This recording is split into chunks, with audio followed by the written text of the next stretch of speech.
Hi, this is Mrs. Zhu, and we are starting on our weekend homework, which I typically don't give you, but we did not have a quiz today. Those are the pages, oh, I'm so sorry, it should say 308 in the book today. 308, sorry. And we're doing 1 through 20 all. If you are starting a new notebook, we will start on the 27th. So whatever pages you still have left, just kind of continue with that. Today in our page 107 is where this homework is going. Let's start with question 1. Make sure that for each question in your homework that you write the proportion, at least set it up in a proportion, whatever method you choose to solve it in to get your answer. Maybe you're doing that mentally, then just box your answer when you're done. So for question 1, we see that we're looking for 80% of 20. So our formula that we were given in our notes on Friday was that a percent is always represented as a fraction out of 100, so that's the first ratio, and that is proportional with what we call the is over the of. Is representing our part out of the whole because it's what is out of. So that's why we call it is of. What it is that you got out of something. So for number 1, we are given that there's 80%, so 80 over 100, and we're looking for 80% of 20. So of 20 means 20 goes in our denominator because of is 20, which means we're looking for the is, we're finding that, so that's your variable x. From here, we did say that it is good to simplify our fraction before cross multiplying. This was from our notes. Okay, and a reminder is do not cross cancel. Otherwise, if you do that, you will begin to change your ratios completely. So we can't cancel across the 80 and the 20. If you don't choose to simplify, that's okay, but we can simplify this fraction down to 4/5. So now I have 4/5 is equal to x over 20. I could do it cross multiplication method. I could also see that 5 times 4 is 20. So if I do to the denominator as well as to the numerator, then I will get 4 times 4 is 16. So x is equal to 16. Okay, or I can cross multiply and get 80 cross the other side is equal to 5x. Then I could divide 80 with 5, giving me the same answer, 16, for x. So several different ways to do that. Not trying to confuse you. There is a second method that we haven't learned yet that several of you asked me during class. And for this question, yes, you are allowed to do you are allowed to do 20 times 0.8, which is still 16, or 20 times 0.80, which is still going to get you 16. Okay, if you did it that way, that's how you would do it, and that's correct. But again, this is for later, so you can ignore me if that didn't make sense to you.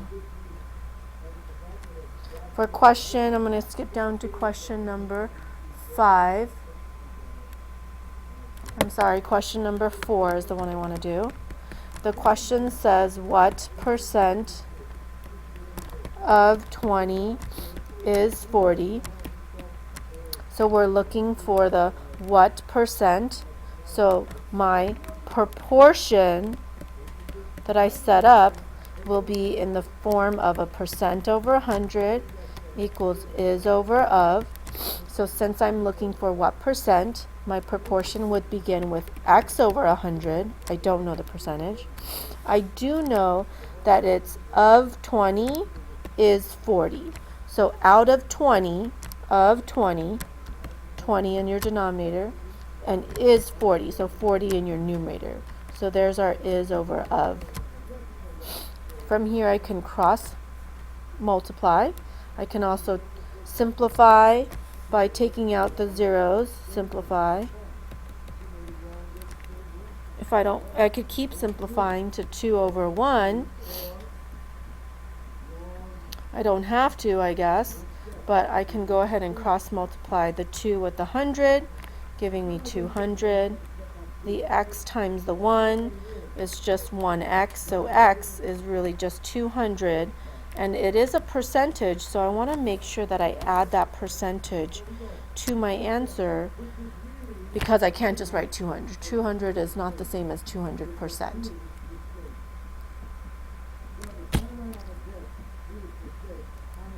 Okay, so I have my proportion and I have my answer here. So my two things that I'm looking for your homework to be complete. Number 10.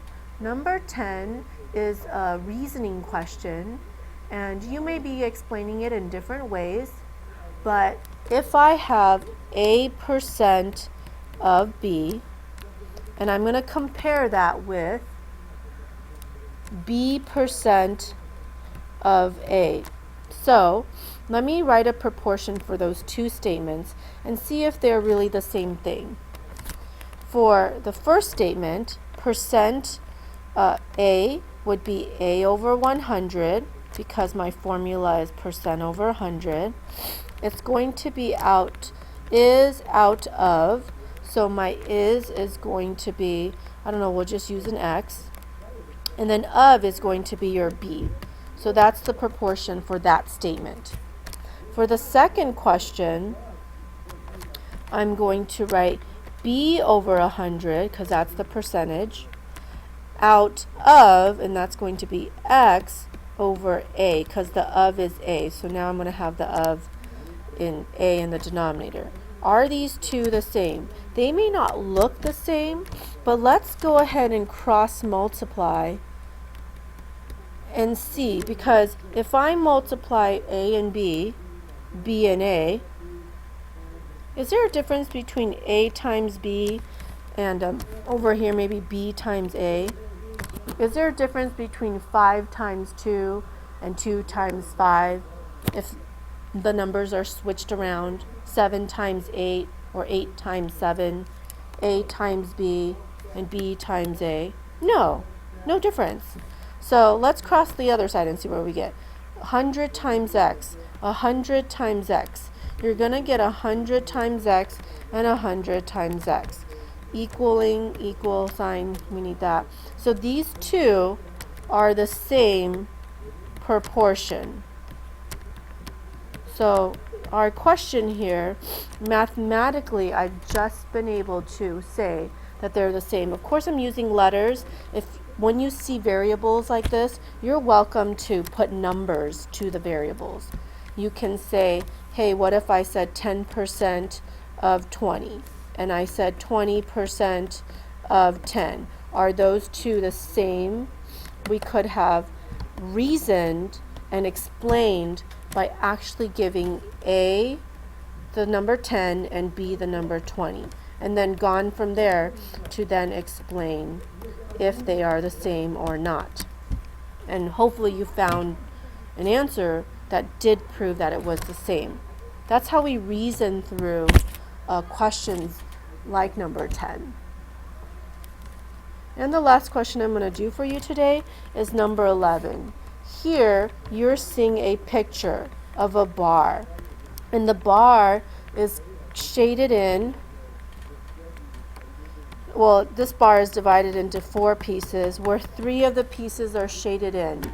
And I'm looking for what that percentage is being shaded in. Now, if I colored in the whole thing, that would be 100%. So that's why you see 100 at the bottom. If I colored in the whole thing, that would also represent 20. But I only got to color in up to 16. So if I were to write a proportion, what would it look like? This is basically saying that this ratio which is a percent over 100, is also the ratio here in the other side of the bar, showing me that this is the is over the of. So this is another ratio, what we've shown in the formula from before. So I could write a ratio, n over 100, and then a second ratio. Let me actually scoot that down because it's having a few issues here. So we could have n over 100, and then another ratio, 16 over 20, giving us then a proportion. So they're proportional, and then we could put our equal sign in the middle. And then we can solve from there. Or maybe you just simply decided, hey, 20, there's 5, 5, 5, 5 in each square. I don't think there was 5 in each square. Maybe I found 16. Okay, it was a little bit more, so I should have shaded just a little more down here. And then solve from there too. Well, that's fine too. So I'm going to erase that. Okay? And then you can solve from there. So from here, I'm going to cross multiply. Actually, I'm going to simplify the 16 and the 20 to 8 over 10, which is also same as 4 over 5.